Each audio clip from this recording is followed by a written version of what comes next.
https://patriot and secure your long-term emergency food storage from My Patriot Supply. My Patriot Supply is by far the largest preparedness company in America. They're in stock and shipping quickly in unmarked boxes to your door. Their emergency food supplies last up to 25 years in storage. When you need it, it'll be there. Lunches, dinners, drinks, and snacks totaling over 2,000 calories a day. Get free shipping on any order over $99. Again, go to redpills.tv/patriot.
From the spaceship in the sky to the simulation in the mind, let's all embark on another journey of Conversations on the Fringe. Can't say it right. It's okay. Gotcha.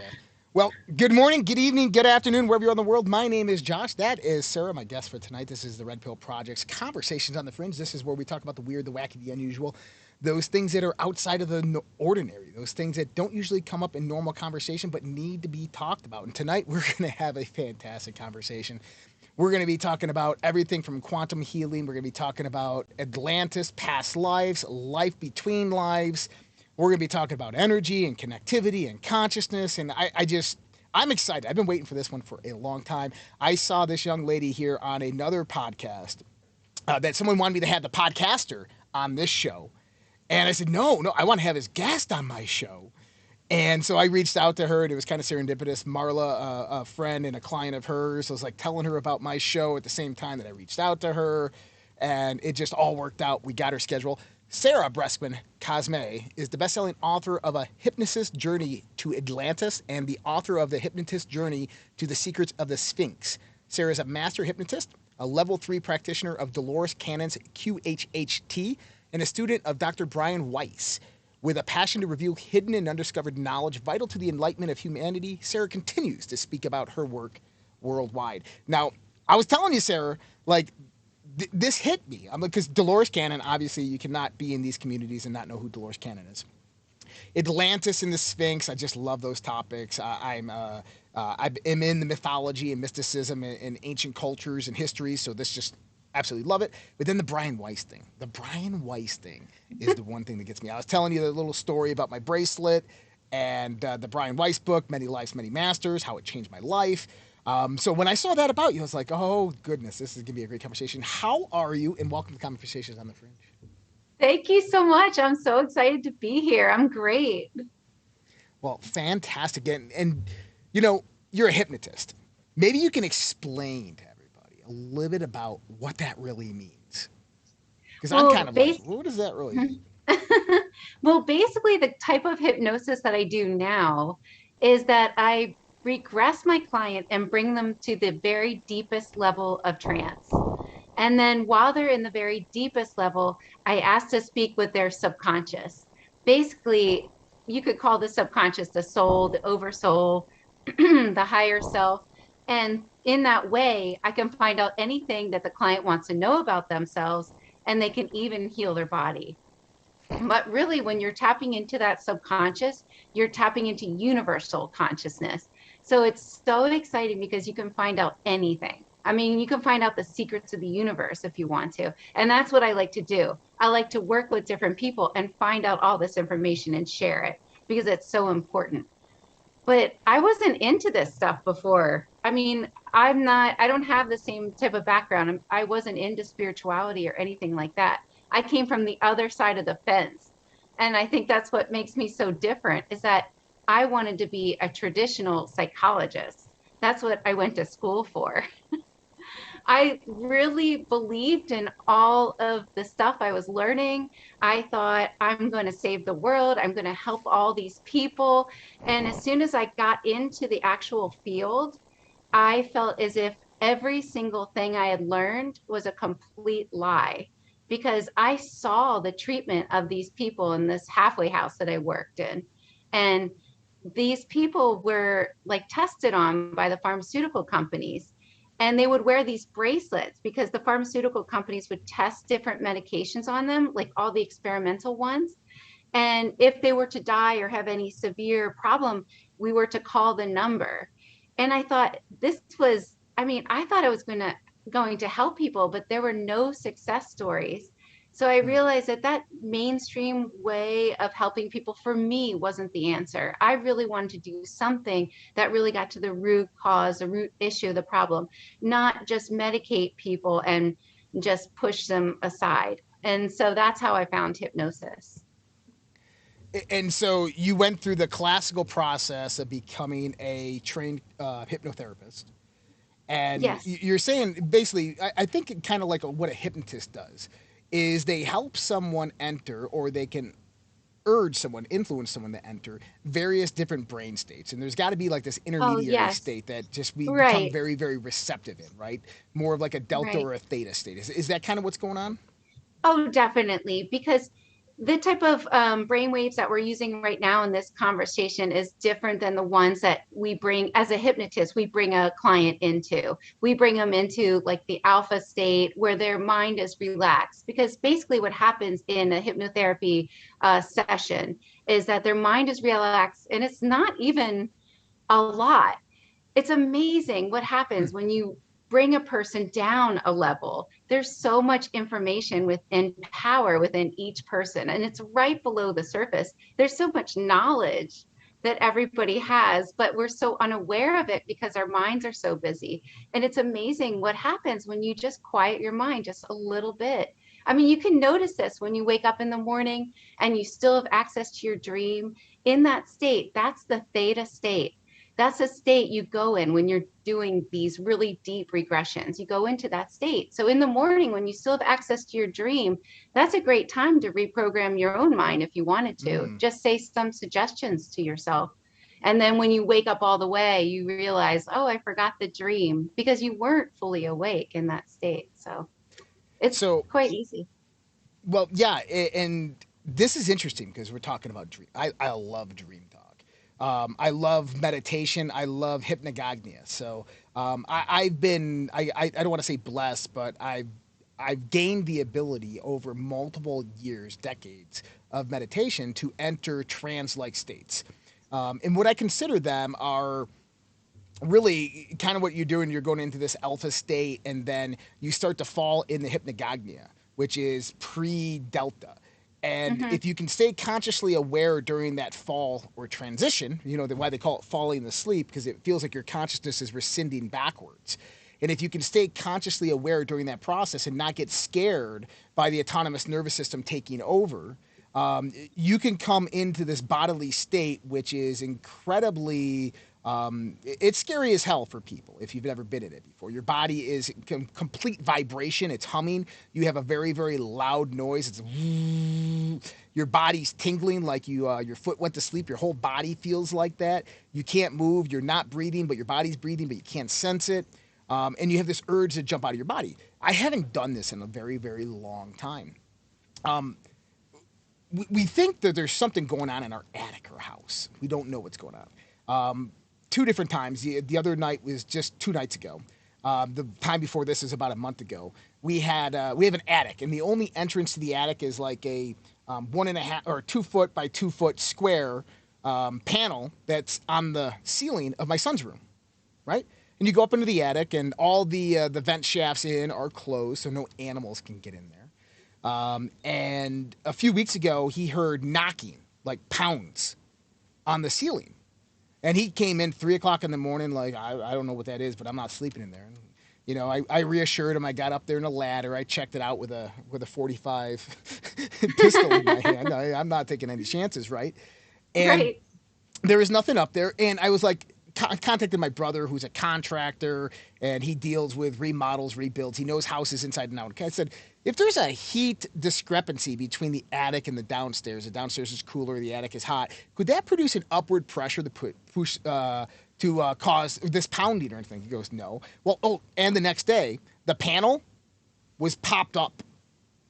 So the panel Wow. that goes up there was popped up, and it's on a ceiling. My son's 10. Wow. Yeah, my son's 10. I'm like, hey, could that pressure or pop that up? He goes, no, not a chance in hell. I'm like, okay. So the other night, I got to bed late, like 3 a.m., and all of a sudden, my wife was still up.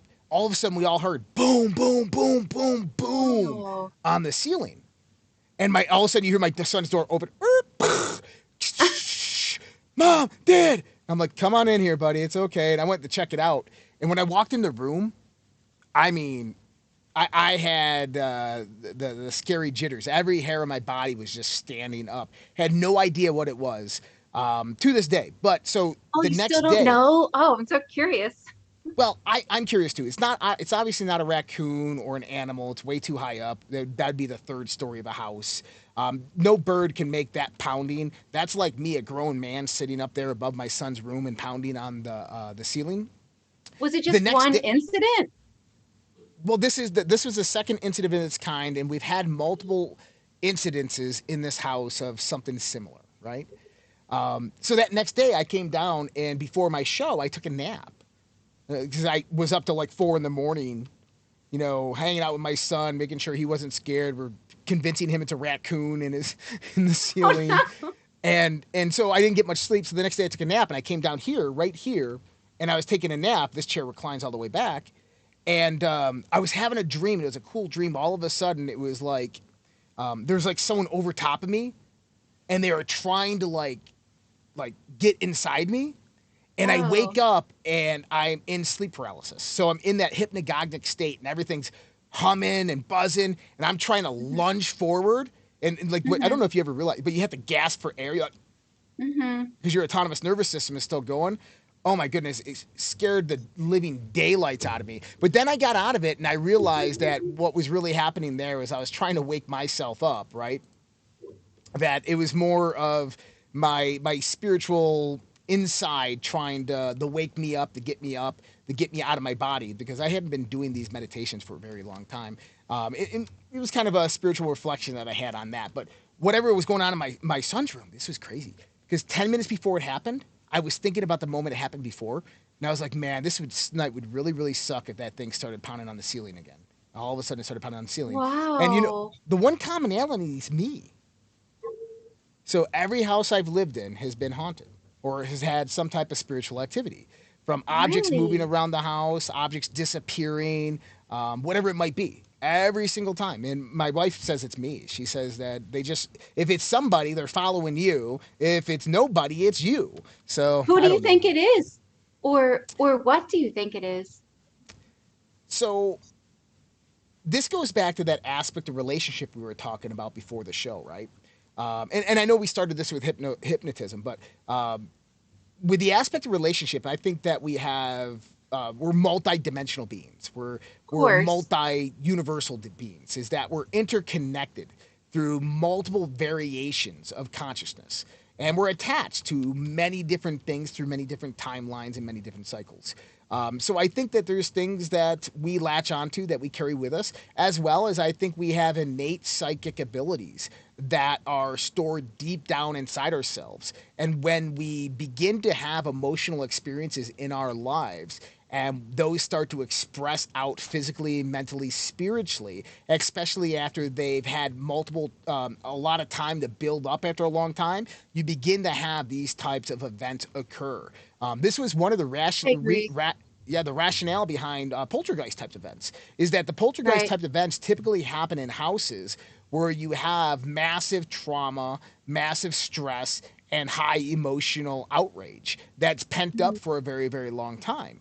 And that these could Right. just be interactions with those people and their Mhm. environment. And one way that they're expelling all that psychic energy out into the world is by causing these paranormal events to actually occur. And it's interesting how you said we're multidimensional, and that is so true because sometimes I'll have clients that come to me and they're so afraid. I mean, they're terrified because they feel as if they've been abducted by UFOs. Mm-hmm. And, they'll describe the whole experience just like everybody else does. They'll experience this bright light that shines on them, and then they're frozen, completely frozen. They can't even move their eyes side to side, and then this light takes them into the ship, and they go, and they're usually on a cold table, and beings are communicating with them telepathically. And what's so fascinating is I started, as I would regress them and talk to them, every single one would either realize it was either their family that was taking them to see if they were okay, or it was themselves Mm. taking them because they were, it was their soul, but in a different dimension, coming to see how they were. And sometimes different type of activity in your house is you in a different Mm. form coming to check on you, or sometimes your signs are you, like watching you from a different part of you, in a different part or different realm, already fully advanced you coming to check on you. And it's so wild. There's no time. There's nothing is finite. We're everything. We're everywhere. It's quite fascinating. It is fascinating, and I love how that you've never been involved in any of this stuff, but you kind of came to these conclusions through the process of discovery and the introduction into hypnosis. I've only been I've been in front of like stage hypnotists and stuff like that, and never been hypnotized. Just I got a too of a tentative of a mind, and I feel I have too much control over it. I went and did a life between life hypnosis session. So you got Dr. Brian Weiss on one side, and then you got Dr. Michael Newton on the other. Do you know the story of Dr. Michael Newton? I don't know his story, but I know what he does, and I think he's fantastic. Oh yeah, absolutely. Well, the same time that Brian Weiss was doing his investigation in the Many Lives, Many Masters in the past lives, Dr. Mike Newton was doing the same exact thing as a clinical hypnotherapist. And he started realizing that people had innate traumas that we couldn't find a source for in this lifetime.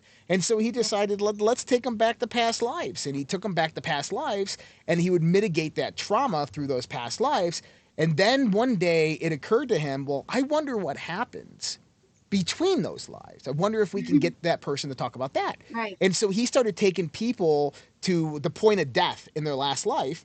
And he says, okay, now explain to me what happened going through a tunnel, very, very small, narrow. There's a pinpoint of light. I pop through the light. There's family meeting me. And then you're going into this, what they would consider a crystal city, a city of white clouds, of white light.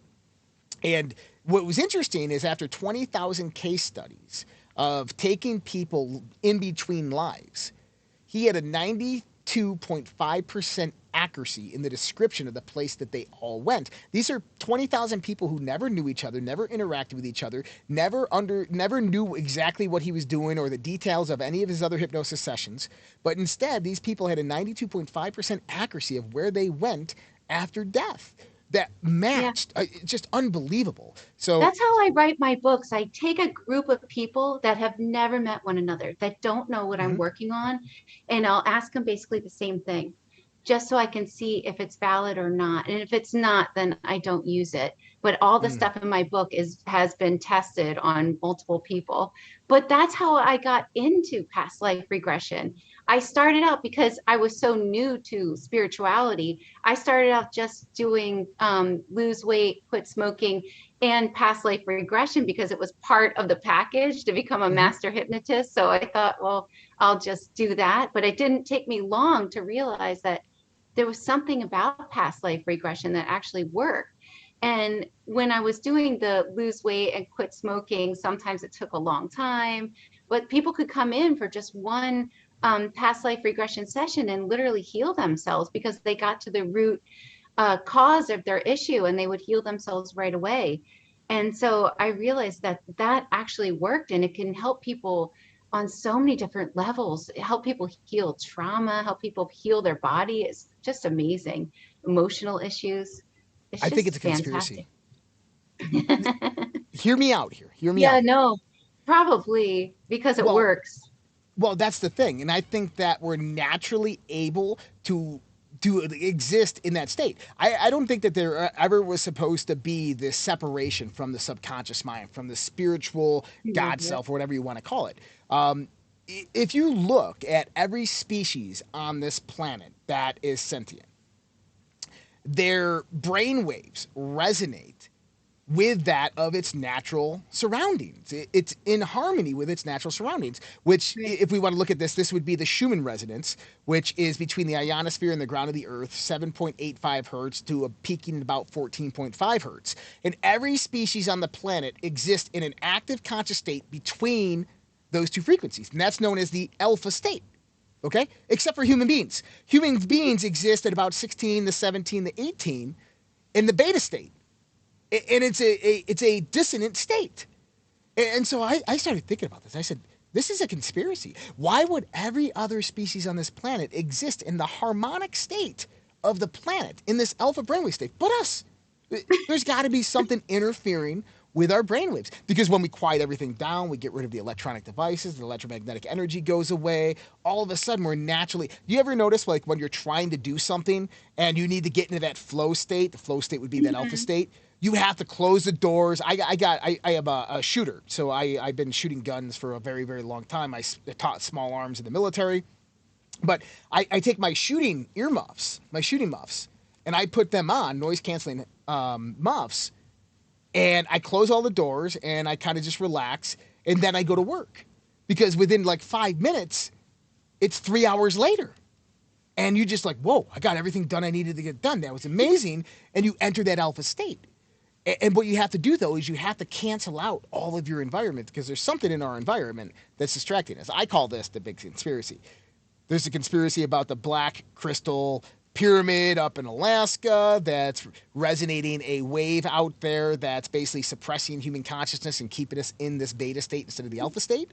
Don't know the truth in that one, but who knows? And, I'm going to David. ask. I didn't know about that, but I'll ask. Oh, you didn't know about that? That was an interesting. There was a few things that came out in the 1990s. There were some declassified documents that came out talking only bits and pieces about it, but apparently there was this Chinese nuclear test up in the Arctic Circle, and the United States knew that China was going to do it, so they took seismic activity of the area around the Chinese nuclear test to detect when they were going to do it, because it was an underground test.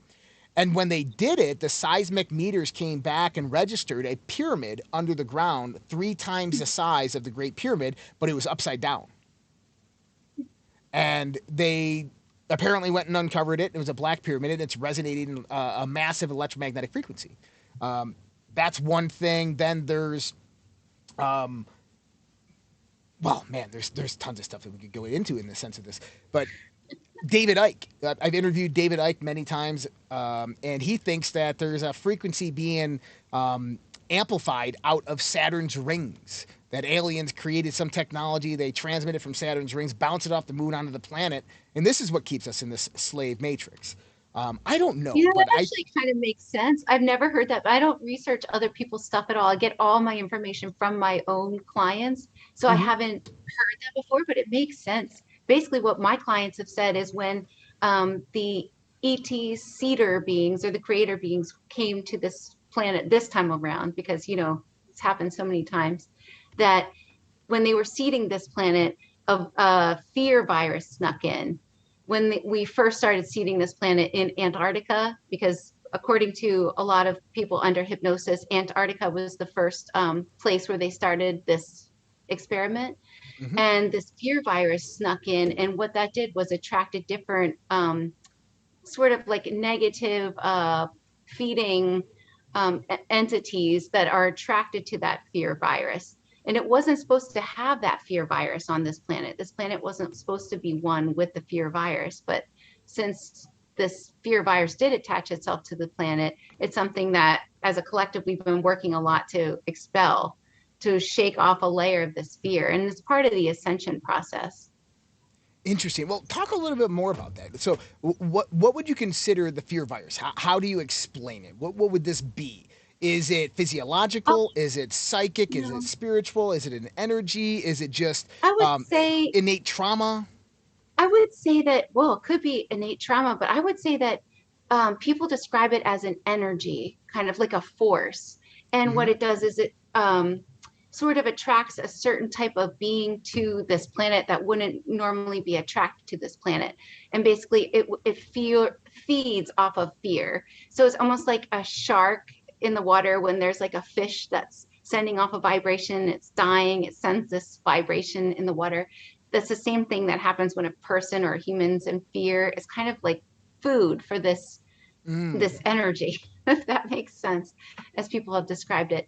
But there's also clients have described this galactic federation of beings that patrol this planet because it is so important, because this is the experiment, and this planet is about to, or it is in the process of ascending, so um, I feel as if we're heavily monitored and watched. That could be a really good possibility. Now, what you said there about the fear virus, about this thing that feeds off of negation, off of hate, off of sorrow, off of pain. The Gnostics the Gnostics are kind of like pre-Christian Christians, Coptic sciences pulled out of Egypt, first, second century, took the teachings of Jesus and took the teachings of Christism or Christ consciousness and evolved it. And then they had a big war with the Hermeticists. And anyway, Christianity was formed out of it and left the Gnostics to their own thing. But the Gnostics talked about something very, very similar. You have the demiurge, obviously, which is the mass creative force, but then you also have these beings that exist in, like, the way they described it is almost like an interdimensional connection to Earth, to where they cannot come here and influence you directly. They can't move you physically, That's what my but clients have said too. They can't come here physically, but they can control through yep, other beings. They can assert their control, like in the government, if they find a certain being that wants the same thing that they do. Is that what you mean? The same thing?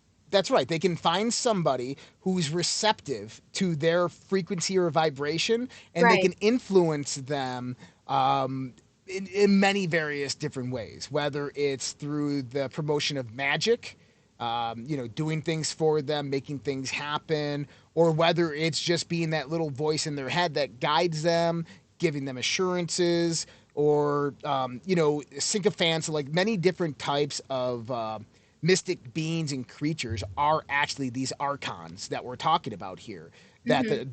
the Gnostics talked about. And these were things that were on a very, very interdimensional level that couldn't naturally physically come here. Although I think now they actually can, and I can get. I've talked about that before in the sense of the blood types and one of the reasons for the blood.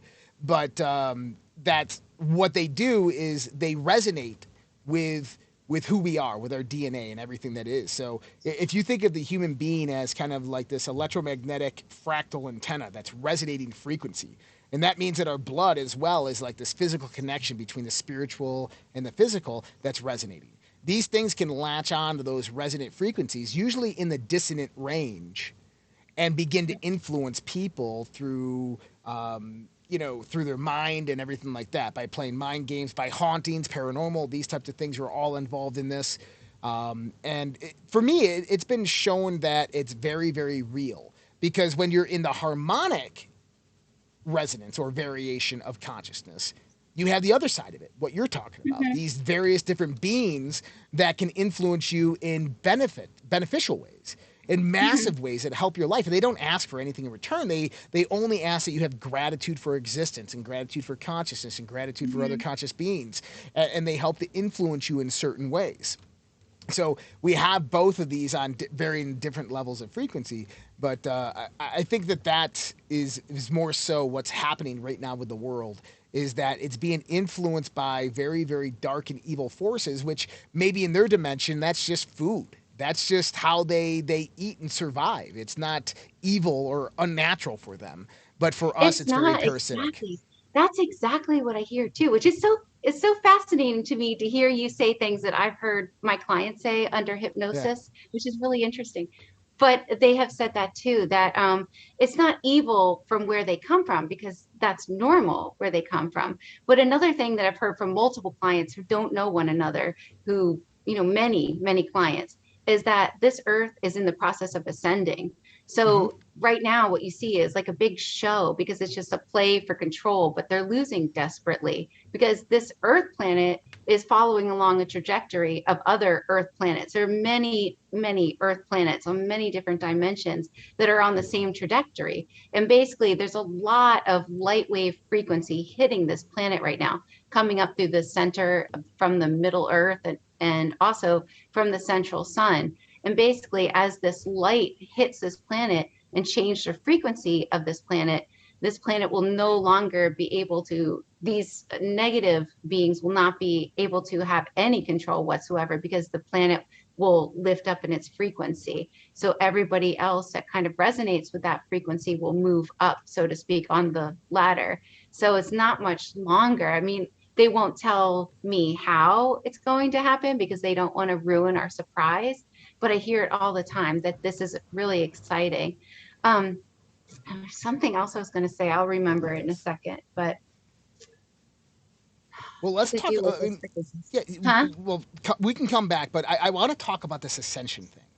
So my research has taken me on a massive journey, and I got in with like starting with the sacred sciences and understanding sacred geometry, sacred symbology, and understanding really for one of my gifts is I can I understand how relationships develop and how communication occurs, which means that I can more readily adapt to the perspective and mentality of the people that I'm communicating with.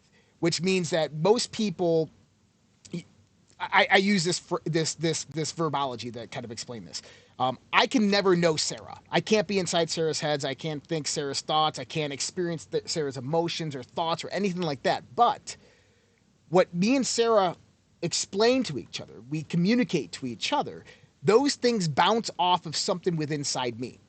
And they begin to resonate with those things at their various levels of development within myself. So if I know myself to various different degrees, when I interact with you, those things will resonate with the various different levels of how I know myself, which makes me want to know myself more because now I can know other people way better, right? And so I've made it a life mission to go out there at Ipsum Tenosis, right? To know myself because it helps me know other people. So one of the things that I've learned from this process is the ability to not get in people's heads, but to really draw in their perspective from how I'm resonating with them, right? I To love really that. know and understand that person that I'm communicating with just by feeling how I'm resonating with myself, right? But when I start to think about this ascension process and what's really happening here, I started researching kind of like the ancient traditions, and I tried to get into the heads of the shamans, of the priests, of what maybe they were thinking. You'd read a book and you try to get into the author's heads. You try to resonate with the words the author's writing, very much similar to you having a conversation with them and you're trying to communicate with them. And what I would find is I could pull out their interpretation and understanding and perspective, and you have to utilize cultural norms and you have to go back. If it's a book written in the 15th century, you have to understand in the 15th century the way things were, the way society operated, to really grasp what that book is trying to tell you.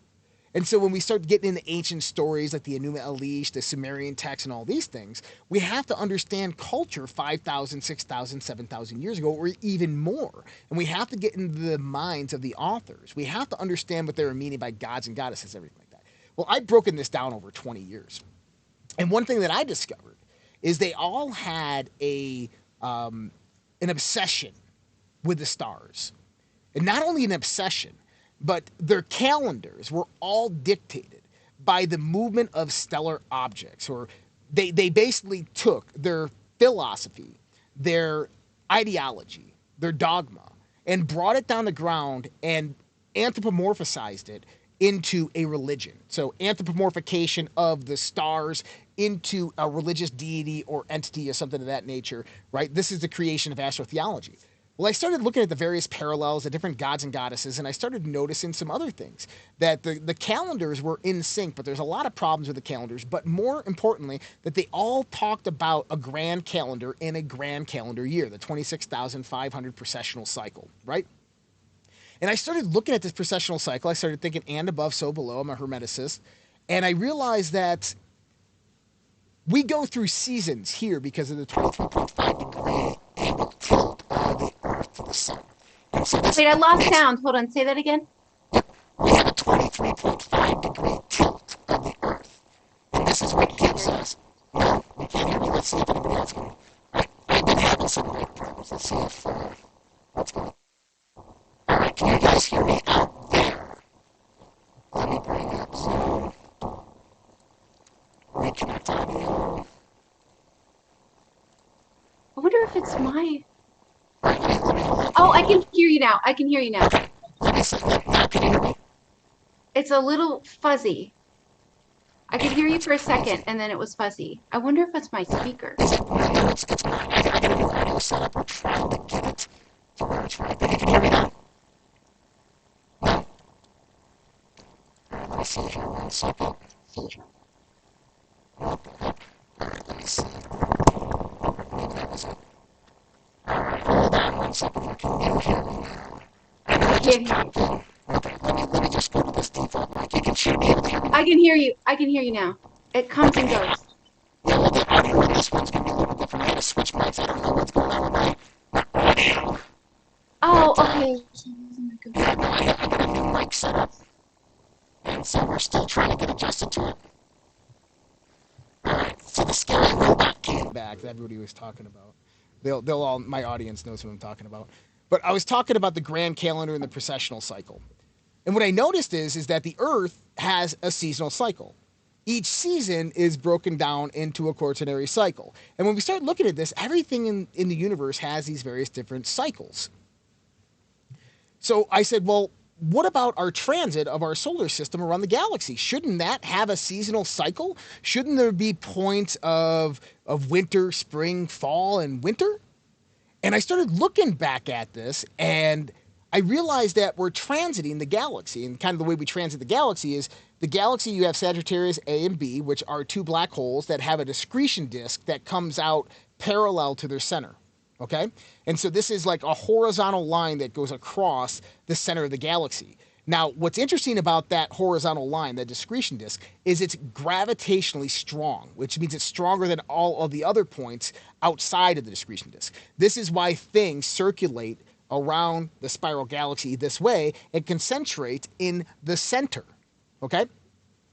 And I said, well, aren't we moving up and down past that galactic center as we transition that 320 million year cycle around the galaxy? That we go up and we come down, we go up and we come down. And just so happens that within our precessional cycles, we go up and we come down. Now, this helps explain the ascension process after I realized what was actually happening. So basically what happens is we go up through these positions of high gravitational influence in the center of the galaxy, which means that the discretion disk is going to accumulate massive amounts of gases, charged particles, elements, and stuff like that. So when our solar system transits this, we're going to have more cosmic ray bombardment here within our solar system. As well, that produces a lot of different electromagnetic and various other types of frequency interruptions.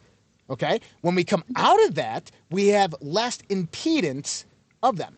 2014, Dr. Martin Blank did a study. This is a peer-reviewed study published out there, and what he found is that your DNA is an electromagnetic transducer and fractal antenna. This means that it sends and receives signals, okay, at the microwave bandwidth, 34.2 gigahertz, which just happens to be the first band of 5G, which also happens to be the same as the peak frequency here on Earth of the cosmic microwave background radiation, which permeates all of the universe.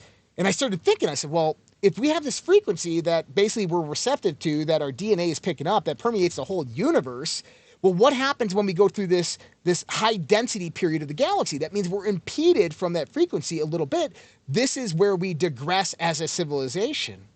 And this is where we enter dark ages and 8,000 years of kind of confusion and amnesia. When we come out of these periods, though, it all begins to turn around. We begin to increase that frequency zone once again. Our increase, we remove the impedance, and now we become more and more receptive to this frequency, and we begin to evolve within our DNA, because our DNA is very, very receptive to this frequency, and our DNA begins to expand, evolve, and exist at a higher level of consciousness, increasing its frequency to a new higher octave. And so this is something that I've realized and I've discovered and I've written down and I've researched this heavily. And science actually helps validate this, which is kind of crazy and cool. But right now we're in winter. And so if our positioning right now where we are in the galaxy, if you wanted to call it a day of our year, it's December 24th, which means that we're about to go into that period of rebirth, resurrection. And now it makes sense. Of course, yeah. Of course, everything is moving in cycles. Of course, everything is the same. The Earth is just, it represents us. So it makes sense. It totally makes sense that this is why all this stuff is happening right now. Absolutely. And guys, I wanna make sure my audio is good. I know some people were saying distortion and stuff like that.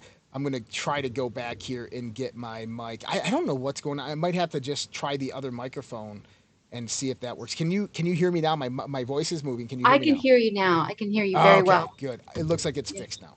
All right. And sometimes it goes to like this robot voice. Like I was messing with everybody yesterday. I went to this robot voice and they're all like, what's going on here? Right? And I'm like, no, that's just me. Don't worry about it. Or I can go to the loudspeaker, right? And we can talk like that. Anyways. Oh, that's awesome. I want one of those. Well, it's not working very good because it keeps on cutting out on the mic, but hey, whatever. It's cool. But okay. So maybe it's your little poltergeist. You know, maybe. Well, you want to know what I honestly think that is I think it's a repression of psychic energy. I really do. I think it's massive repression of psychic energy. I've had this when I grew up. My brothers all had it happen to them. Most of them don't have it happening to them now. But for me, like if I want to talk to someone who's passed, I can do it. Like I'll be driving down the street wishing my dad was there. I look to the side of me and I'll see him sitting in the passenger seat and be like, "What's up, man?" You know, he'll start talking to me and wow. But you know, it's in your mind. It's like it's an experience you're having in your mind, but it's really in physicality, but it's nothing really happening in physicality, but it's happening in your mind. And you get the information you want because you're just in tune and in touch with your subconscious mind. And your subconscious mind is interconnected to the web of the universe. You know, a lot of my clients, when they're deep under hypnosis and they're asking for advice, their subconscious or their higher self will say, well, one thing that, you know, will help you so much is to go outside with unfiltered eyesight, like no glasses, no contacts or anything, just early in the morning. And what happens, the subconscious was saying, was that the light will go through your eyes into your pineal gland. And basically it stimulates all these dormant possibilities that a human possesses, all their power centers. Like you can all of a sudden become psychic, whatever your intention is that you want to do. Basically, there's so many different things that can wake up in a person. Sometimes you can even heal yourself just by doing this, you know, in the morning, every day. It's such a powerful tool that people aren't really, it's not talked about. It's interesting, too, because my guest 2 weeks ago, Nathan Waltz, and his guest, they were talking about quantum health, and this is what Nathan does every day. He gets up with the sun, goes to bed at sunset or a few hours after, but he wakes up every morning with the sun, and he goes out there and he strips down and basks in the sun and gets everything inside the sun, including his eyes. And the light is truly miraculous. The gentleman that I told you about this, he introduced me to people that I'd never heard of before: breatharians, sun Aryans, people who live off of nothing but breath and air and have done so for 30, 40 years. They don't have water, they don't have food, they only go out, wake up at sunrise, they go outside, they get their breakfast by peering into the sun in the morning and doing this breathing exercise. I believe it. I had this one client who wanted to lose 60 pounds, and her subconscious said, "Oh, it's because you wear contacts outside. Take your contacts out just for a little bit so the unfiltered sunlight goes and hits your pineal gland, and you'll lose all the weight really fast." Wow. Yeah, it's amazing. And nobody talks about it. There's so many different tricks that the subconscious tells people. Like go outside without shoes, soak in the great Yeah. energy from, in your feet. It'll just go right through your body. And there's so many different things like drink lots of unfiltered water. I mean, they always say the same thing, basically. Meditate, go in nature. It's amazing all the things that can help you heal. And it's so simple. It's interesting you said the drink water thing. I remember this story I was told about this lady who lost a lot of weight. She lost like 200 pounds, and she went to the just her regular family practitioner, and she wanted some drugs or medicine to help her lose the weight because it was just so difficult. She's tried every diet that she possibly can, and the doctor told her, "Look, this is what I want you to do. I want you to not change your diet. Just continue eating everything that you're eating, but I want you to do two things differently. I want you to take a walk every day for at least 15 minutes, and then I'm going to write you this prescription. And you're not going to fill it, but what's going to happen is every time that you're hungry and it's not a meal time, just do what this prescription says." And so she did exactly what the doctor said, and she went through and lost like 150 pounds. I mean, she went down to like 110, 115 pounds. And someone asked her, said, what was on the prescription? And it says, when you're hungry, if you are hungry right now, drink water. That's all it said. If you're hungry right now, drink water. And so every time that she got hungry and it was in between a meal, she'd just drink water. And then she'd go for her walk. Drink water, go for the walk. Drink water, go for the walk. And she lost all the weight because when you allow your body to naturally process all the toxins, so most of the time with us with unhealthy living, and I think you know this as well, is that we have massive toxicity buildup, that our microbiome aren't able to basically get rid of their exhaust, their crap out of our bodies because our bodies are plugged up and clogged up. And so what happens is we get backed up and our bodies start reacting to this backup and we get sick, we get ill, we get fat, we get brain fog and all these other things. And what happens is when you walk, your lymphatic system is like a hydraulic pump. It starts pumping and it can start moving that stuff out. You start drinking that water, clean, fresh spring water, right? Filtered or whatever, but not that tap stuff, not the bottled water, but you start drinking the water and it starts moving the lymphatic fluid because 85% of your lymphatic fluid is water. So those two in combination just completely cause it to happen. And it's so interesting because I wish that people knew that the body was just a messenger. I mean, nobody ever tells children, look, your body is just a messenger. And if you have an illness or an issue, it's literally there to help you. It's just communicating with you. And what you're supposed to do is get the message. So, Mm-hmm. I mean, this is just an example. I had this one client and she came in because her right shoulder was injured and she had just started this cleaning job. So she couldn't use her right shoulder and she desperately needed some help, because that's what she used to clean. So I regressed her and I took her down and I asked her subconscious, what's the very root cause of this shoulder injury? And her subconscious said, oh, we gave her that shoulder injury. And so, of course, I said, why would you do that? She just started this job. Why would you give her this shoulder injury? And they said, because she's not supposed to do this cleaning job. She said, when she comes into this lifetime, to give her a clear sign if she gets off her path really badly. And this is her sign. She's not supposed to do that cleaning job. She's supposed to be a singer. Everybody she knows is in a band. She has roommates that are in a band. She literally could go outside right now and start fulfilling her purpose. She's supposed to sing, and that's, her voice is very healing. When people hear it, it will trigger some healing within themselves. And that's what she wants to do. That's what she came here to do. That's her purpose. So we're not going to heal it unless, she follows her purpose. So I asked a bunch of questions, what exactly does she need to do? And they gave very specific, detailed instructions. And then I asked, okay, well, now she got the message. Can you release and heal the shoulder? And they said, yes, but she has to follow through with everything. So she came out and she said, oh my gosh, this is crazy. Her shoulder, was healed, because that's how easy people can heal these days once you get the Wow. message. So she came out, shoulder was healed. And then literally a month later, I saw her in a sling. And she said, well, I was scared. I was scared to go start doing, the singing, because I was worried I wouldn't make enough money. And I was like, listen to your recording. That's what you're supposed to do. And she said, Yeah. now I have to get surgery on this shoulder. So I saw her 2 months after that, and both arms were in slings, because you have to listen to the message, or it's Yeah. never going to go away. I mean, sometimes people will have different issues that are literally so literal according to what's going on with their body. And I've seen so many people heal so many different things instantly once they got the message and it fully integrated and they understood what they needed to do. So if people just understood that it was just a message, they could heal themselves a lot quicker. Yeah. Uh, Now, talk to me about Dolores Cannon's QHHT and kind of how you came across Dolores and her work.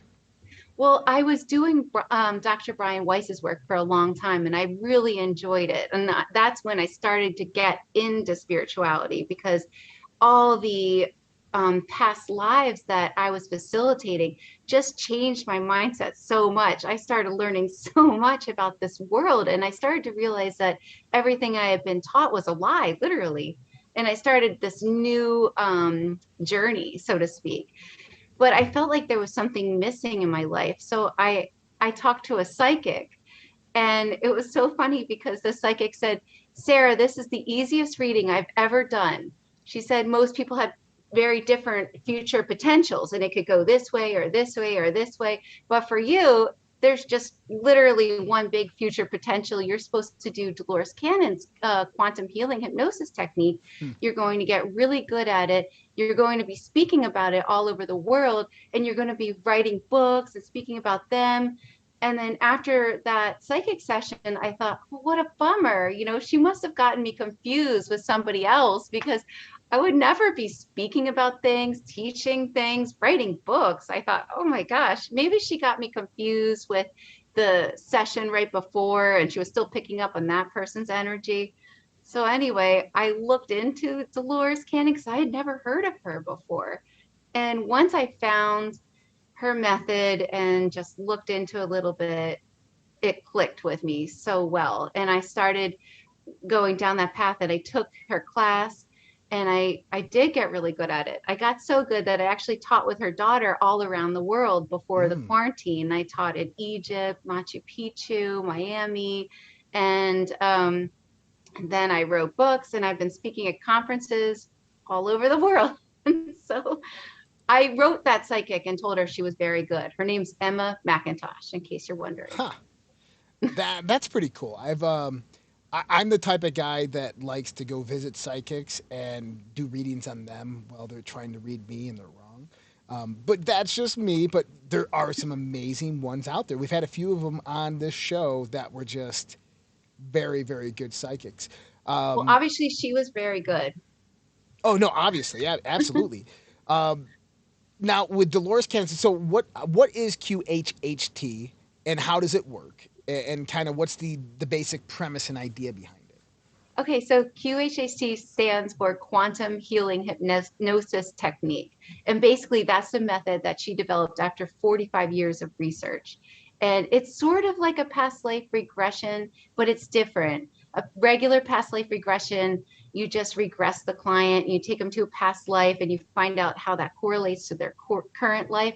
But in a QHHT session, you regress the client, but then you take them down deeper, and then you ask to speak with their subconscious. That's basically what makes it different, because it's basically like a very deep journey inwards. You're just focusing deeply inwards. That's all hypnosis is deep focus concentration anyway. So you're focusing in on yourself. And in that way, you can learn anything you want to about yourself.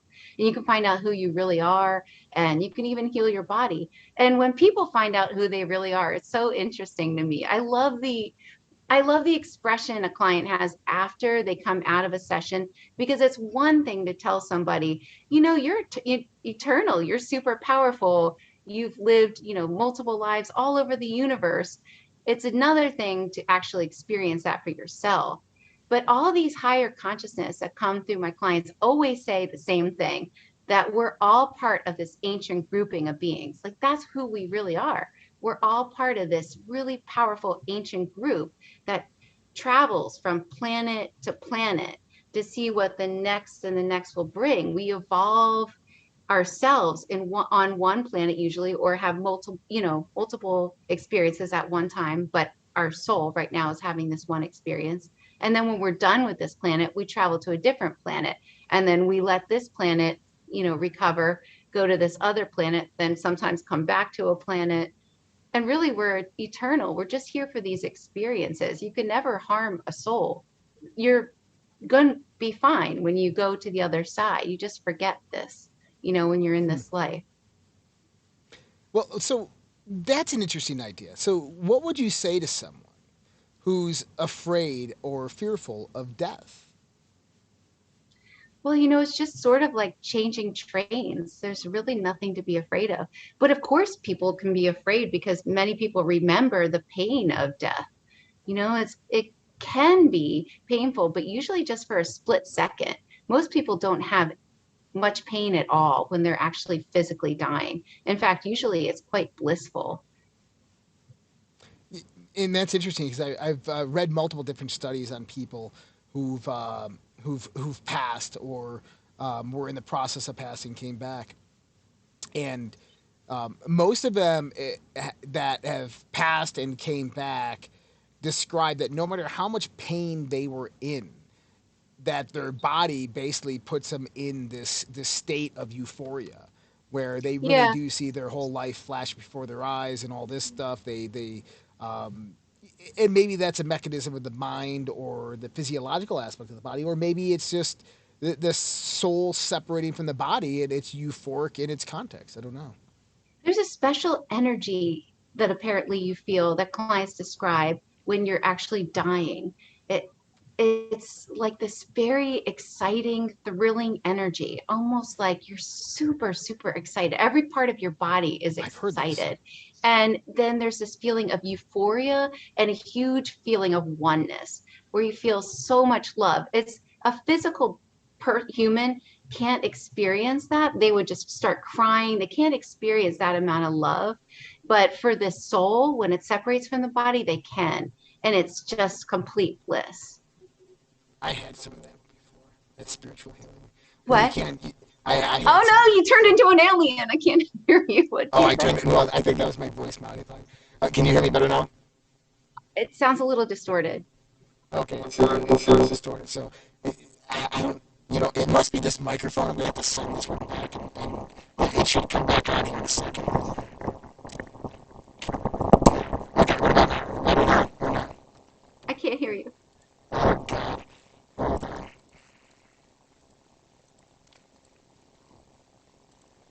Now you should be able to hear me on either I can this or hear that. you now.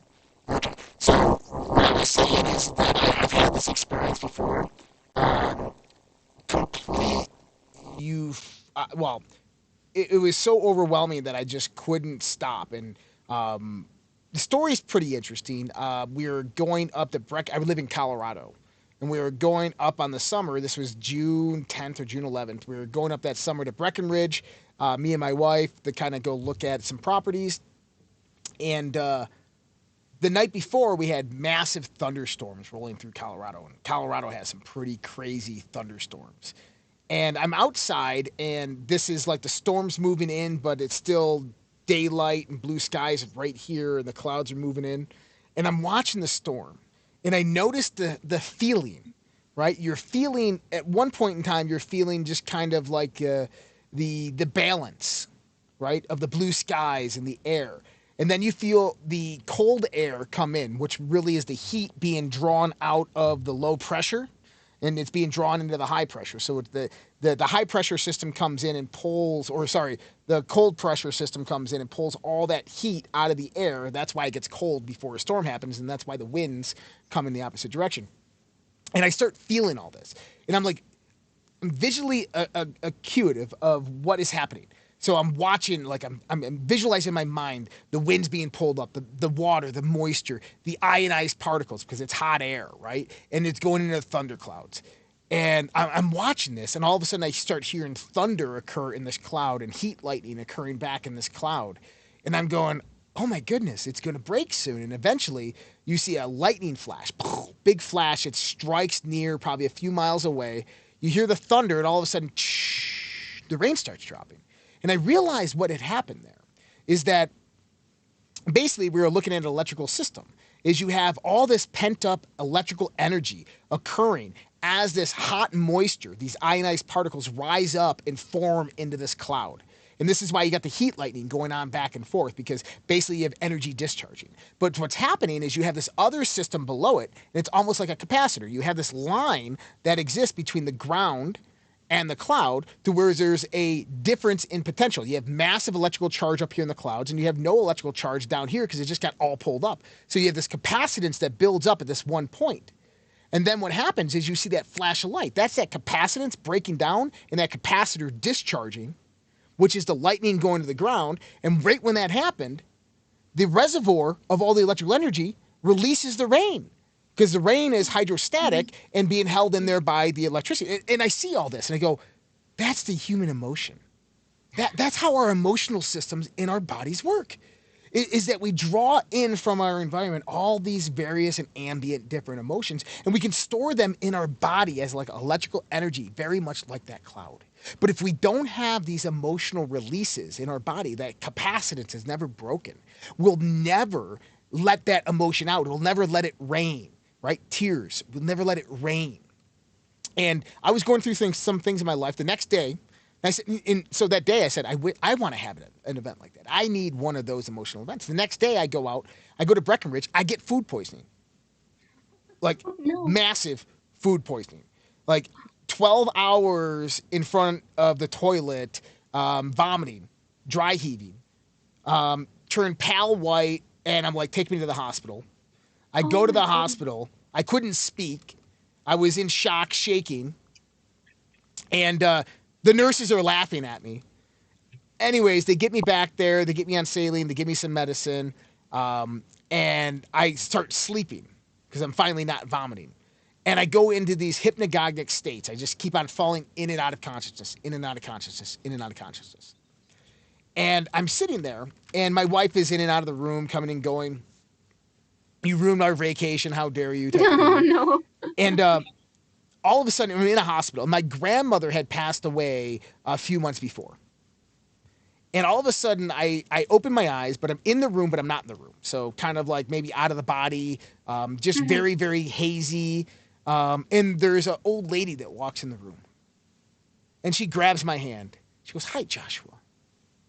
And like, you sound like my grandma. She goes, "I'm not your grandma." And I said, "Okay." She goes, "I'm the person at this hospital that helps people pass." And I go, "Oh, no." She goes, No. I just messing with you. Not you. But there's nobody here dying, so I thought I'd come visit you. And, like, you can't make this stuff up, right? Like, I'm not that funny. And so I'm like, "Oh, okay." And so she starts showing me different forms of herself. And I start seeing younger her, older her, and it starts being all these women that I've had relationships in my life, interacted with in my life. Just not like physical relationships like that, but just people I've interacted with. Someone who said like something smart ass to me, or someone who gave me a good piece of advice, or an old lady that wanted to point me in the right direction in life. All of a sudden she started manifesting and showing me all these versions of her. She goes, "They're all me, Joshua." And she goes, "Right now what you need to do is you need to let it go." I go, "Let what go?" And then my dad walked in. My dad had passed away many years before. And she goes, you have to just let it go. And all of a sudden she goes, we'll be back. We'll talk soon. Right. And she disappeared. And all of a sudden I'm like, boom, wide awake. And I'm sit up in the hospital bed and I just start crying. It just starts pouring out.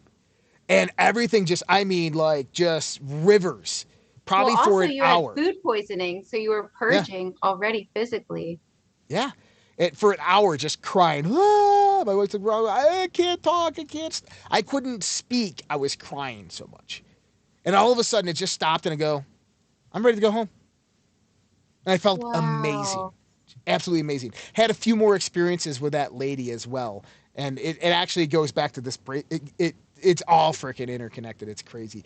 But just absolutely amazing experience from my life.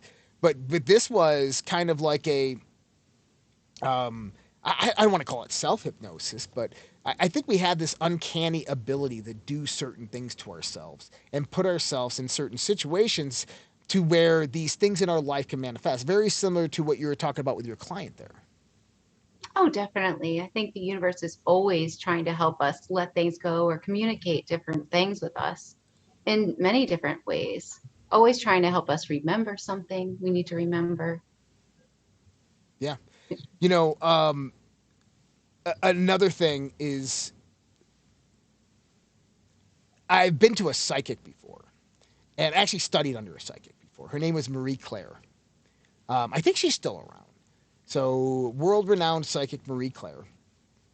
And she was. I say I hope she's still around because she was pretty old when I was getting sessions from her. But we were in Alexandria, Virginia, Old Town Alexandria. If you know that area, all the buildings were built in the early 16, late 17, or early 17, late 1600s. You have like Thomas Jefferson's house there. George Washington had a house there. Ben Franklin, Thomas Paine. All these people had houses in this area. And there is a little spiritual shop out there called, I believe it's called Sacred Circle Gifts bookstore. I actually went and visited them last time I was back there. And she used to visit there all the time. And the building that they're in is like built in 1710, 1712, incredibly old. And she invited us, all of her students, out to come and do a session at this building. And she was going to teach us how to become psychic. And so she takes us upstairs and we kind of do all these various things starting about 7 p.m. Well, it started to get dark. It's like 11 p.m. And she starts talking about past lives and how to encounter your past lives because most of us were psychic or intuitive or had these various different skill sets as we in various past lives. And it's good to go out there and remember those past lives. And so she had created an initiation technique of this very, very old house, which she claimed had massive spiritual roots, was interconnected through time. And what we did is we had to walk into the closet in this pitch dark room. Okay? In this house that was built in like 1710, you had to walk into this room alone. The door would close behind you, completely pitch dark. And you'd walk into the closet, and there's a candle inside the closet. And you have to close the closet door. There's a candle inside the closet. And you hold the candle in your hand, and you close your eyes with focused intent, and you say, I want to see my former self in a past life. And you blow the candle out, and you open your eyes. Hmm. And I walked in there, and I blew the candle out, and I opened my eyes, and there's a shamanic Egyptian priest standing in front of me and speaking to me in a language I never heard, but I understand it. And I'll tell you, I'd never learned so much in such a short amount of time because you begin freaking out. Like this is just. It was very similar to that experience with the old lady. You're in this hypnagogic state, but you're experiencing this being, this entity, which is you, which is Hmm. communicating with you this Right. information. And it's interesting too because you remember everything of that life. And I don't even Hmm. know how to tell people that is that you know that person intimately. Right. Like you Right. remember everything. Like you know what that person knew.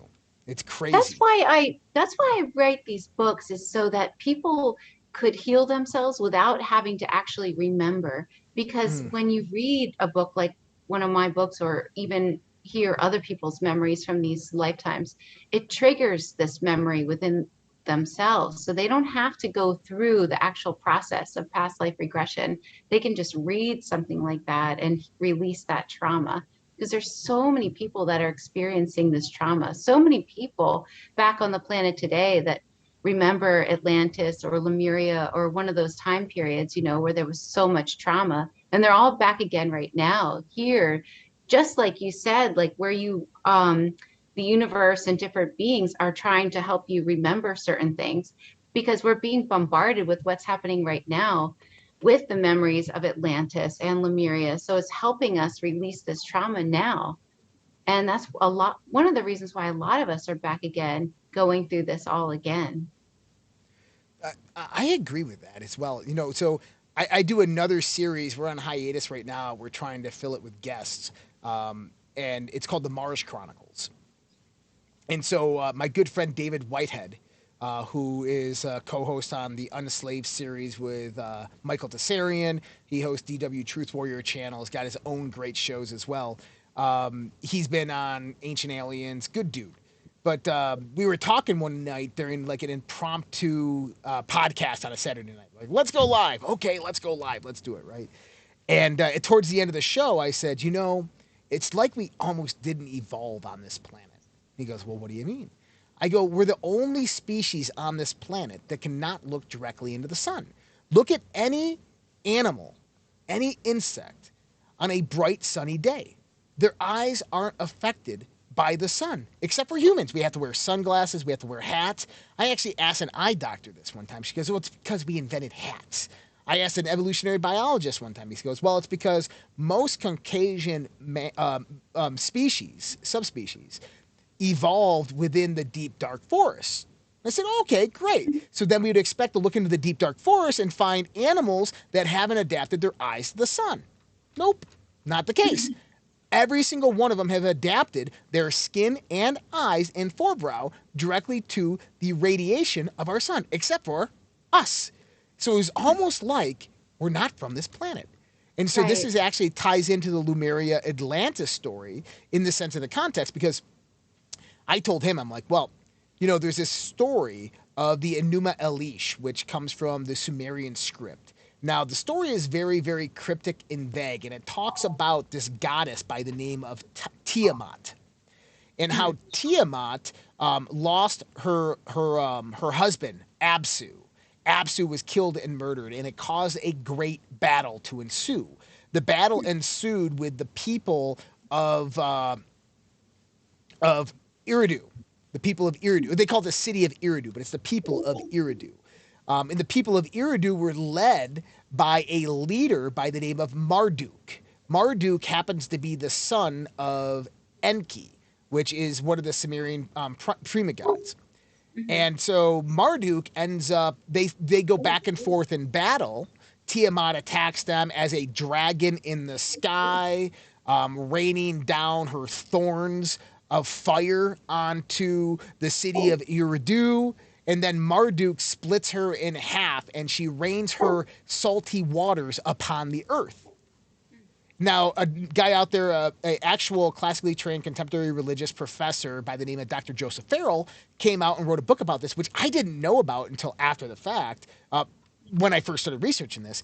And he said that Tiamat was a planet in our solar system. Yeah, I've heard it was a planet. Mm-hmm. That Tiamat was a planet that existed between Earth and Jupiter, and that Mars and our current moon were moons of that planet. And that Earth got into a war with that planet and destroyed the planet by splitting it in half. And the planet was filled with salt water, which eventually, when a planet blows up, it's going to blow up in this direction. You're going to have the asteroid belt. And where's the other side? Where's the other side of that explosion of that planet? Well, we've been running into it for 66 million years, and this is why civilizations come and go and can not stay longer than 20,000 year cycles on this planet, because we kept on running into this asteroid field of this destroyed planet for all these millennia, for aeons. That's so interesting. Until just very recently, the last time that it happened was 10,500 years ago, and it appears that that asteroid belt is now all but depleted. So this is what they talk about with Nibiru, the 3,200 year cycle of us going into that transitory zone of Nibiru's closing in on the planet. This is the remnants of an old planet. Zechariah Stitchen's mistranslation, the remnants of an old planet, of a giant planet, the ninth planet, whatever you want to call it. And so I actually did my life between life hypnosis session before I knew any of this, before I studied that mythology. And it's too long for here, but let's just say that a lot of that was confirmed, and that many of us who perished on that planet came here. That many of the souls that were lost on that planet came here to help these people. And a lot of the people on that planet that did survive came to this planet. And they basically annihilated each other and had to restart civilization after running through all these meteorites and asteroids for all these years. And the salt water rained down, the comets rained down onto the planet and eventually filled the oceans and created the saltwater oceans. This used to be a freshwater planet. Oh, it's so interesting. Oh, I've never heard it like that. That's really interesting. Yeah. I like it. Yeah, it's crazy stuff. So tell me a little bit about Atlantis and a little bit of your experience with your clients and Atlantis, and maybe give the listeners an idea of your conceptualization of what Atlantis is, what it was, how it perished, and kind of what it really means today. Well, you know, the way I got into learning about Atlantis was by accident, because I needed a hypnosis subject to regress and then film them to take this film to this class that I was taking when I was just starting out, when I was becoming a level 3 practitioner. Mm-hmm. And so I asked one of my friends that I had known for a little over 10 years if she would be my hypnosis subject. And what was so interesting was, I mean, I had so many clients at that point in time, but I wanted to get somebody that wouldn't pay me because I was going to use this video submission. And I wanted it to be somebody that, you know, really didn't care that much, that they would just let me do it and take it to the class. So for some reason, I just thought to ask my friend Jen, and I knew that she was not into any of this stuff because she was a teacher at the school, and I was really good friends with her for over 10 years before I had asked her to be a subject. And she was very scientific. She did not really believe in past life regression. I mean, just the fact that I asked her instead of one of my clients or somebody else, just I often think about, like, why did I ask her? It's really fascinating. But the universe works in mysterious ways, you know.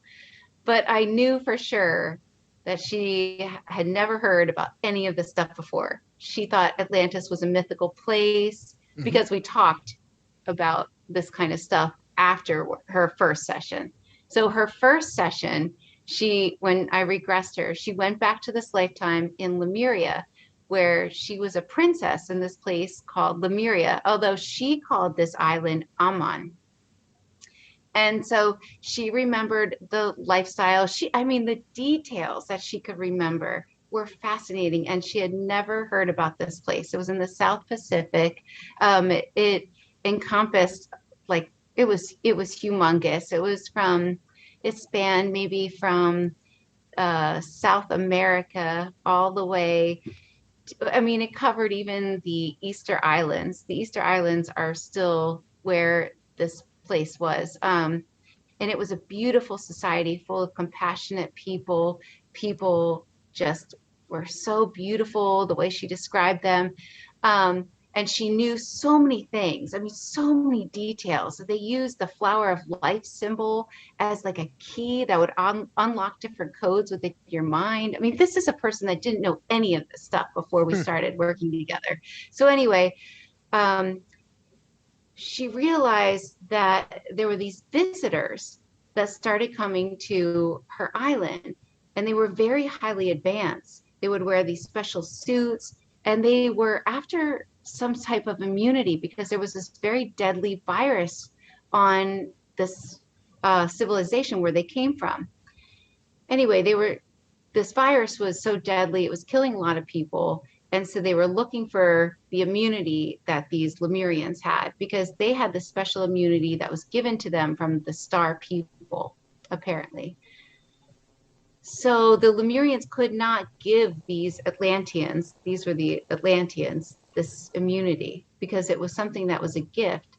So the Atlanteans took this princess as a prisoner, where she lived 60 years in an Atlantis prison, and they destroyed Lemuria. And they used these atomic-like devices that they set off in rifts under the ocean that created these massive tidal waves, and it basically sunk the entire continent, because this was very high-tech technology. So Jen, my subject, my friend, was completely blown away after our first session, because she thought these places were mythical places. I mean, that's what really helped validate this information, is because not only did she not believe it at all beforehand, she had never heard about these places before. And her subconscious, when I asked to speak with her subconscious, said that that was her mission in this life. Well, both of our mission was to uncover all this very valuable information for everyone to know and to share it with the world. So we started uncovering it all, and it was just mind blowing. It was stuff neither one of us had heard before, and it was such powerful information. So we put it together in books. My book is called A Hypnotist's Journey to Atlantis, and hers is called Child of the Universe. And I've just been sharing this information all over the world. It's quite fascinating. But basically, what happened, and this is before the quarantine. We didn't even know about, can I say whatever I want to on this show? We didn't even know.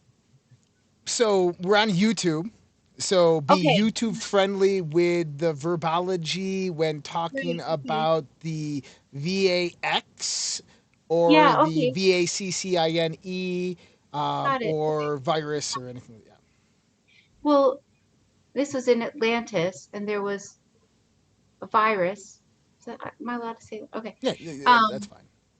but before, even before this virus, they had been experimenting with splicing human DNA and animal DNA, and they had, um, had many different genetic experiments with that. Oh, I forgot to mention that Jen, when I asked her if she would be my subject, was shocked, because she said she had been looking for something like this because she had a brain condition called sumo tumor cerebri. And basically, she was working really carefully with specialists at the University of Miami, and they said there's no cure for this, and then she might have 20 more years left to live. And it was causing severe strokes, but she was so secretive about it, she hadn't told anybody. She had just recently found out. And they put her on this heavy duty medication, and she was just suffering so badly with this medication. I mean, I had no idea, and I was her friend, that she was suffering with this condition. So she said, yes, definitely. She wanted to, volunteer. After our first session, she was healed. And she went back to her team of specialists, and they said it was a medical miracle, but really it wasn't. It was just she found out the message and Right. instantly healed herself, which really, healing can be so simple as that.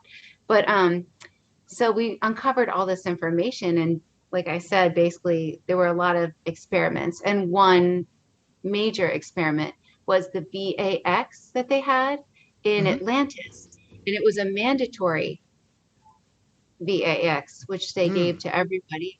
Sounds familiar. And at first, it seemed like it was a huge success.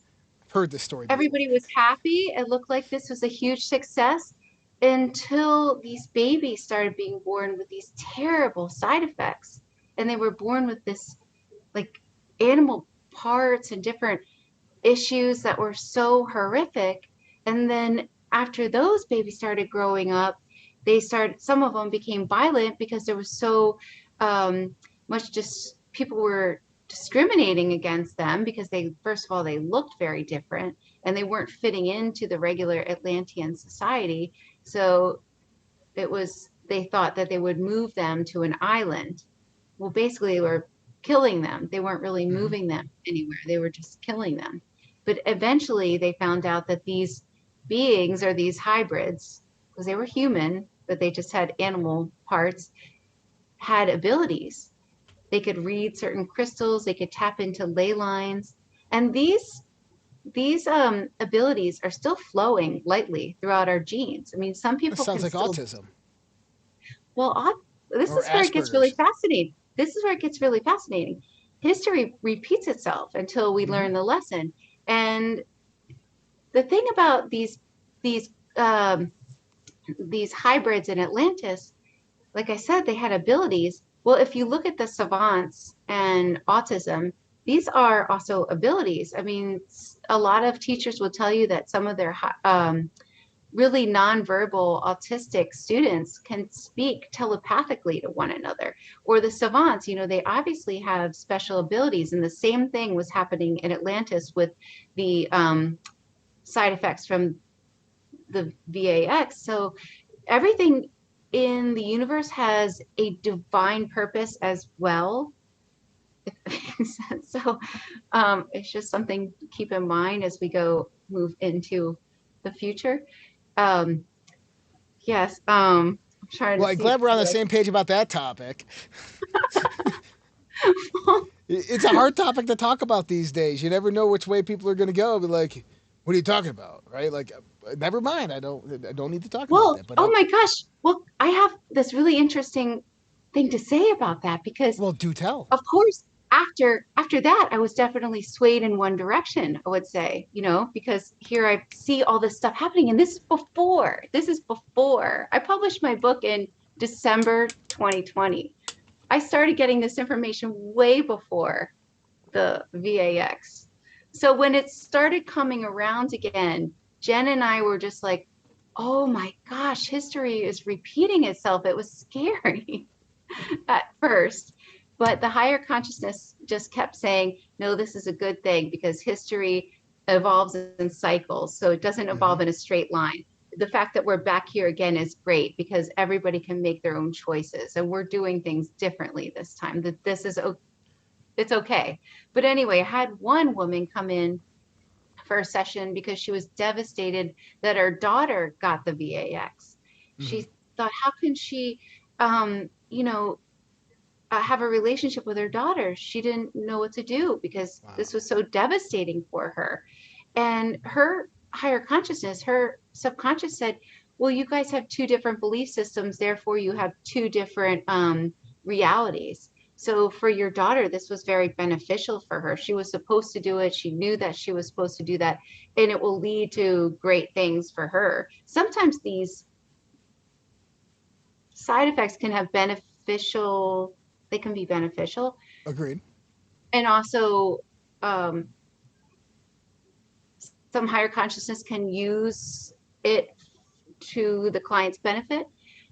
But my client also, so I also asked, well, is my client wrong about everything she believes about the VAX? And her higher consciousness said no.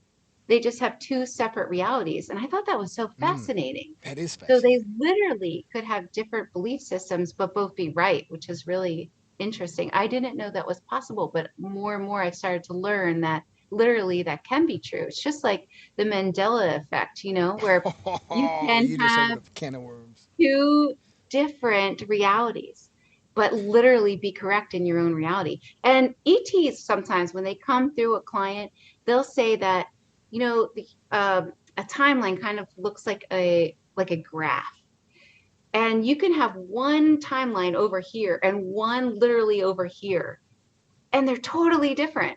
And people Okay, can live in totally different realities. you ready for the red pill? All right. Yeah. So this is another topic that we've talked about. We've had people who are like experts on the Mandela effect. A lot of people think it has to do with CERN, which is interesting because CERN was turned on this week, and there's a Right. lot of weird shit happening this week. So, and I forgot what we were talking about. There's like various people stepping down. The Georgia Guidestones. The next day after CERN was shut down, the Georgia Guidestones are struck by lightning. For goodness sake. Like, whoa, what is going on? This is odd. So, I've been um, dying to ask one of my hypnosis subjects. I've been on vacation and I haven't been able to ask. Do you know anything yeah, about this? So, well, depends on which source you go from. Some people are saying directed energy weapon or drone. When I look at it, you see the illumination of the light in the background. The light in the background gets incredibly bright, and then dims out again, that's a buildup of massive electromagnetic potential. I have a degree in electrical engineering, and that happens before a lightning strike, typically to electrical devices, because you'll have a ambient electric pressure being built up on the ground level rising. So the lightning doesn't actually come to the ground, it meets in the middle. And so lightning rises from the ground and drops from the sky, and they meet in the middle, right? And then what that does is when that exhausts, it blows up the ground. So kind of crazy, but so I do believe that it was a lightning. I worked in weapons and missile control systems, explosives in the military. If that was a directed energy weapon or a drone strike, that thing would be annihilated. We don't have anything that can only do a little damage. And that's what it did. It did a little bit of damage to the concrete. So it was definitely lightning, but with the Mandela effect. I started looking into this, and I kind of went into my higher self and asked myself, and by the way, guys, we are in overtime, which is cool. I like overtime. That's what happens when conversations get good. But I started asking my higher self about the Mandela effect because I had experienced it multiple times. Like, I'm trying to remember which ones it was, but there's some that I'm just so... Oh, the Berenstain birds. Yeah. My favorite freaking thing in the world growing up. Trust me. Teddy Ruxpin and the Berenstain birds. Okay, not real. What are you talking about? I go and grab one of my books. I'm like, oh my God, it changed, right? I had an experience last year. And so I've lived at this house for probably 8 years now. And every winter and every summer, I know where my stars are.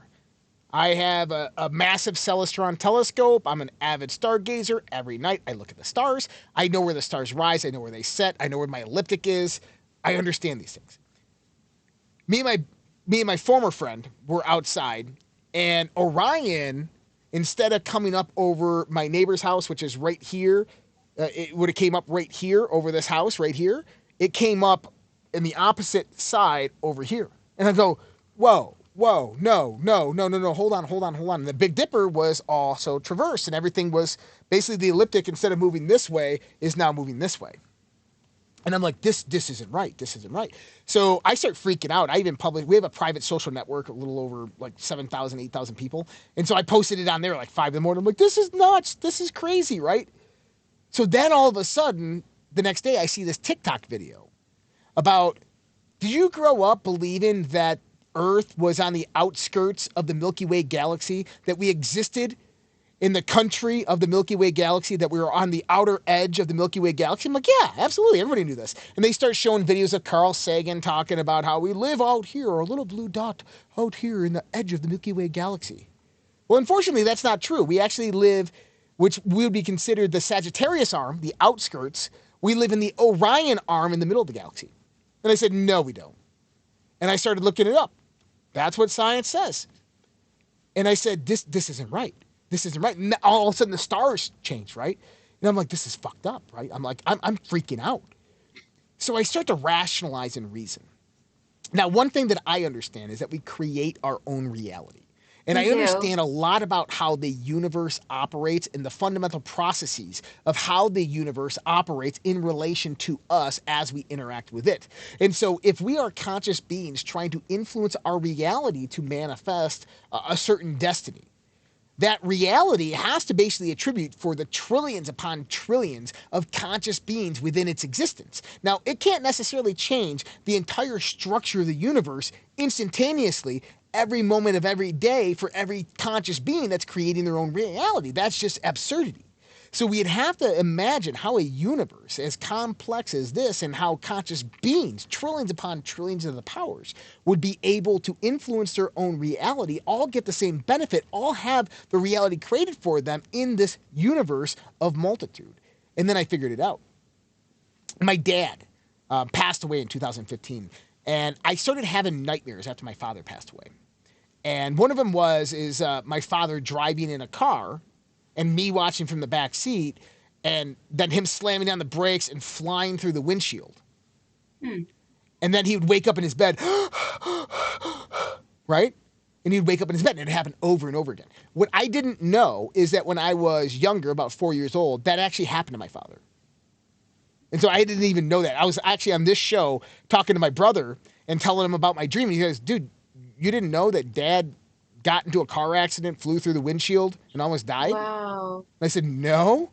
And he goes, yeah. And I'm like, I did not know that. But what my dad showed me in that vision was that he died and woke up in his bed.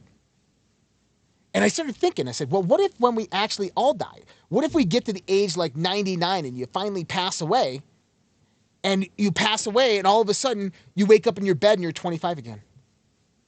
Oh my God, that was a nightmare, man. I just lived a whole lifetime in that dream. That was crazy. And you start living your life again. Or you die at, 36 and you wake up and you're 15 again. Right? Because now all of a sudden life doesn't end. It's just continuation, and you have different variations of time in which you can interact. And so this idea evolved, and I started to see it, that the universe, the fundamental principle of energy exchange, works on this idea of the path of least resistance, which means that the universe can only do things in the sense of the conservation of the energy of exhaustion. So if I'm sitting here going, I need $400 million in the mega ball, right? The universe is going, dude, I can't do that, right?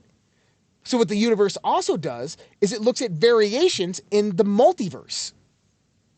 So if we're a frequency being and we're existing in this resonation of this universe right now, well, right next to us, one little notch to the right and to the left, is another universe. And so the universe doesn't have to necessarily change this universe. That might actually exist just 3 steps to the right in the multiverse situation. But in that multiverse situation, what if things were just a little bit different in the conceptualization of the universe?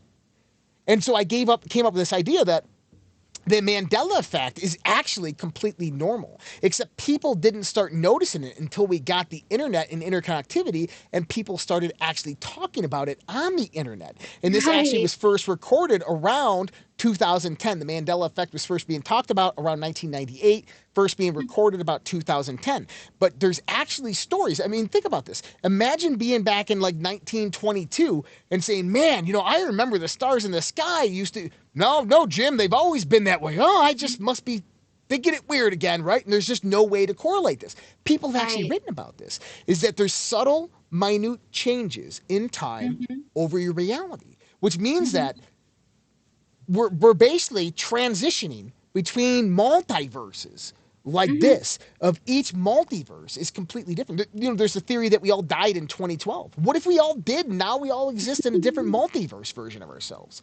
And so really what the Mandela Effect is just how reality evolves through the path of least resistance, in the sense of the creation of our own reality and the universe trying to fulfill the trillions upon trillions of beings' destinies within the multitude of multiverses.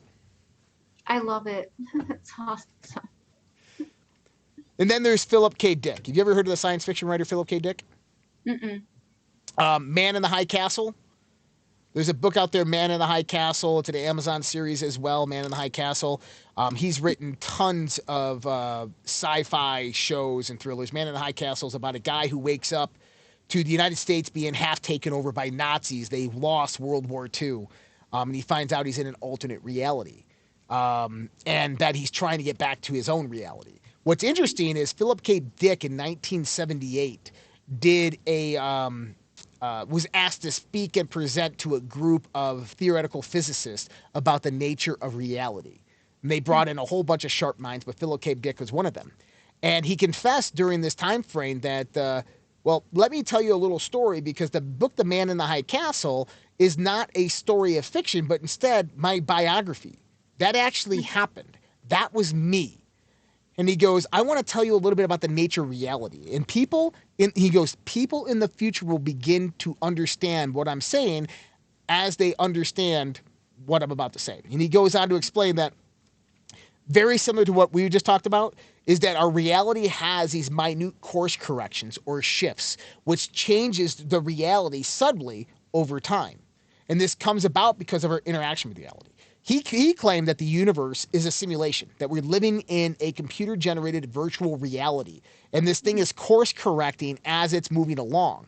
And he says one of the indications of this course correction are these minute changes that happen over time. And if you looked back over that period of time, which people typically wouldn't remember and people didn't record, you're going to see these massive changes in your environment, in your landscape, and people, and the skies, and the star positionings. You'll start seeing these changes occur. He was talking about Mandela effects in 1978, and he That's predicted so that they would happen the fascinating. more and more Wow. we understood that we lived in a simulation universe. Wow, I love it. Gosh, Oh, what's his yeah. name again? It's pretty Philip interesting. Philip K. Dick. Wow. Yep, Interesting. fascinating. So I talked a lot, and I didn't want to talk a lot. I wanted to let you talk more, but feel free. You have the room. If you want, if there, is there a topic you want to talk about? We are in overtime, so we're 15 minutes past the end of the show, and we're still live. That's fine. We can go a little bit longer if you're okay with that. But I want to talk about what you want to talk about. Oh, well, I could talk about anything. I mean, basically, I talk a lot about Atlantis. I talk a lot about Lemuria. I talk a lot about different subjects like that. Whatever you want to know, basically, I'll tell you anything I know. I only, like I said, I don't know other people's work. I only know my Right. own stuff. Well, Um, well, tell me the most fascinating part that you've discovered in your journey and your work. What is the one thing from your indoctrinated college upper backlit education, right? That you went through just this regular education that everybody else goes through, and you come out to realize that what the hell am I doing? I'm not being trained to help and heal people. But then you come into this whole other world of mystery, of intrigue. What are the most fascinating things that you've learned about yourself and about the world around you? Well, basically, what you just said, that we are the creators of our own reality. I mean, life is just a game. This game, especially on planet Earth, is one of the hardest. So, if you wanted an easier lifetime, you could live on the Pleiades or something like Mm-hmm. that. And, it's very easy. You can create with your mind. It's, instant manifestation. There's so many different things you can do, play instruments, just soak in the beauty and keep expanding your mind, and you can even grow your mind, and there's so many different fascinating things you can do on other planets. But here, if you're going to live on planet Earth and incarnate as a human, this is one of the hardest ones. You have to be a master, like a master level being, to come and physically incarnate as a human. And I think people don't really understand like how powerful they are, and they don't really give themselves credit for playing out this game on planet Earth, because this is like level 3, like the hardest level, but really what I've learned over all these years is that life is just a game, and it's not really that serious. So we're just here for this experience. And basically, you can create your own reality in whatever way you want your reality to be, just by Mm. focusing on it. And the more you focus on what you want from that reality, you can get it. And like other ET beings that have come through my clients and explaining the nature of the human, how a human energetically works. They'll say that humans are energetically set up to create through severe emotions, and humans don't really understand that the power that they have just through their emotions, because on other planets they don't have these emotions. But basically, when a human's experiencing a severe emotion, what happens is it opens up a portal, and it opens up portals of opportunity for that human. So, I mean, one way to instantly create and shift the physical reality that you're in is to experience a strong emotion or a strong feeling.